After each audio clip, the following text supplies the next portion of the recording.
Today's Sunday, January 22nd, 2023, and I'm continuing to read from Ecclesiastes, and we're almost done, just a few more chapters. Chapter 8, nothing really stands out differently from the other chapters. It's kind of a continuation, but I'll just point out some things that stand out to me. First, just like a general thing. It seems, and this goes into a comment that somebody left. I think there could be some truth to it. I don't know. I did a little bit of research, but it would be something to look into, I guess. So somebody left a comment saying that this book of the Bible, Ecclesiastes, was the favorite or one of the favorites of the Sadducees. And I see that. I could see that connection because it does seem like it's written to people who have access to things and that can go places, can do things, and it it does seem like it's written to more of the higher class in that he's giving pitfalls that don't apply to a lot of people, right? A lot of us don't have the ability to have 100 children and have these grand estates and then not have a funeral for us. That's just not the life that most of us have available. So I agree with the commenter. That does seem, I could see that the Sadducees, who were kind of like high people at the time, could or liked Ecclesiastes because it's like it was written for that type of person. It's a philosophical, it seems like just a philosophical work for that group of people that they would be reading it and trying to apply it to their life to not be forgotten. I could see that. I see why people think that. Okay, because yeah, I think a lot of stuff in Ecclesiastes, I read it and I'm kind of like, oh yeah, this person doesn't quite have a full understanding of the way that the world works. Like they whoever wrote Ecclesiastes, you can tell that they have that old school thought process of, oh, people in earth who are showered with riches, people who have a lot of stuff, it's because God loves them. And generally back in the day they thought, oh, you're poor, it's because you deserve it, because God doesn't like you. And you can kind of see that the person writing Ecclesiastes is coming from that time period. And uh okay, so one where I think this also comes in chapter 8 in particular is the way that they talk about kings. And I think that none of that applies today. I don't think that there's any kings today. And that's in one of my previous videos, I mentioned the word king being kind of blasphemous today, in my opinion. And somebody commented that it's not a blasphemous term at all. And I understand that opinion because kings used to mean something. Being a king used to have meaning to it. And kingdoms and kings used to exist. So today, I just personally think that it's ridiculous, that maybe is a better word, for people to go around today, king this, queen that. It just doesn't have the same meaning anymore. Whereas in times past, it really meant something. And people who were in charge of kingdoms, you could make the argument that, oh, they're in charge because God chose them to be. I guess that's something that I do remember reading in or being taught about in history class, the divine right of kings. Kings would declare divine right. Well, God wanted me to be king. Okay, so chapter 8, just some things that I made mention of. Man's wisdom can make his face shine or change a man's face. Literally. That's mentioned in chapter 8. And it also comes into Jesus gets mentioned having a face shining, literally shining.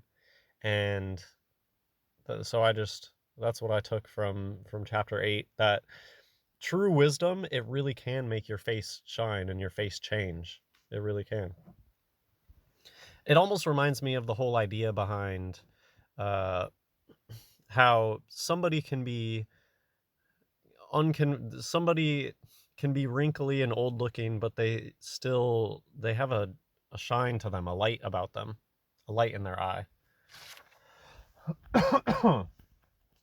Okay, so I mentioned the king thing, how kings today are just totally, people like to call themselves king of this, king of that today, but I think that the real time of kingdoms and kings is in the past, and the next kingdom, but heaven is going to be a kingdom. It's the kingdom of heaven, and Jesus is king. An interesting standalone thing from chapter 8 that I found really interesting was the verse that mentioned that sentence against an evil work is not executed speedily.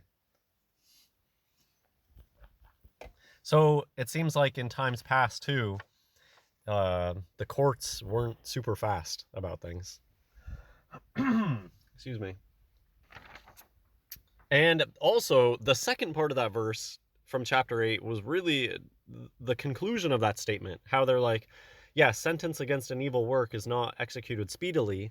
And then they say, and for that reason, people are drawn to evil. Like, part of the reason that people do evil is because they know, I can do this and I'm likely to get away with it. It's very uncommon that evil deeds are sentenced speedily.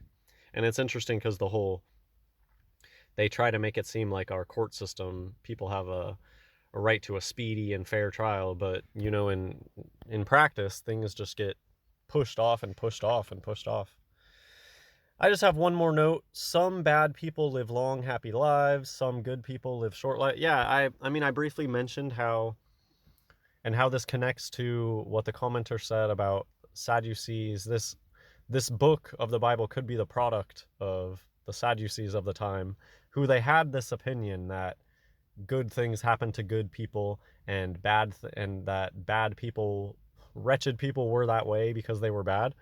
There was that just common understanding. People thought that's how the world worked. So I think in Ecclesiastes, one of the big things that you can see is the author uh, coming into conflict with that preconceived notion of the world. Whereas I feel like when Jesus came and told his message, it was more clear that, hey, life on earth isn't that amazing, and a lot of times here the bad people are the ones with power and that get all the stuff, and it's actually the people that are going to make it to heaven that don't have a lot of stuff here. Okay, Ecclesiastes chapter 9. For all this I considered in my heart, even to declare all this, that the righteous and the wise and their works are in the hand of God. No man knoweth either love or hatred by all that is before them. All things come alike to all. There is one event to the righteous and to the wicked, to the good and to the clean, and to the unclean, to him that sacrificeth, and to him that sacrificeth not. As is the good, so is the sinner, and he that sweareth as he that feareth an oath. This is an evil among all things that are done under the sun, that there is one event unto all. Yea, also the heart of the sons of men is full of evil, and madness is in their heart while they live, and after that they go to the dead. For to him that is joined to all the living there is hope, for a living dog is better than a dead lion. For the living know that they shall die, but the dead know not anything, neither have they any more a reward, for the memory of them is forgotten. Also their love and their hatred and their envy is now perished, neither have they any more a portion forever in anything that is done under the sun. Go thy way, eat thy bread with joy, and drink thy wine with a merry heart, for God now accepteth thy works. Let thy garments be always white, and let thy head lack no ointment.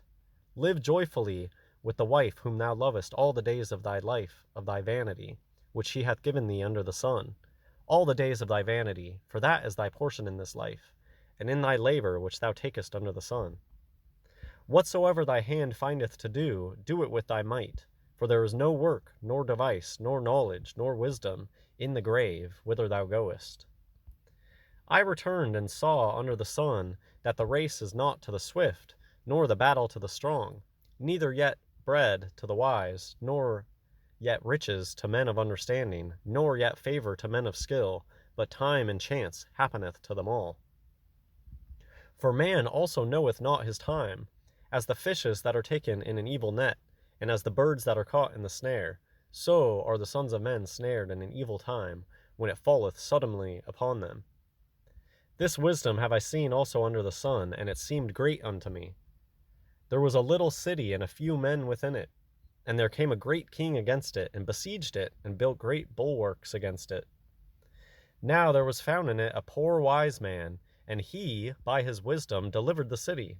Yet no man remembered that same poor man. Then said I, Wisdom is better than strength. Nevertheless, the poor man's wisdom is despised, and his words are not heard. The words of wise men are heard in quiet more than the cry of him that ruleth among fools. Wisdom is better than weapons of war, but one sinner destroyeth much good. God bless everyone.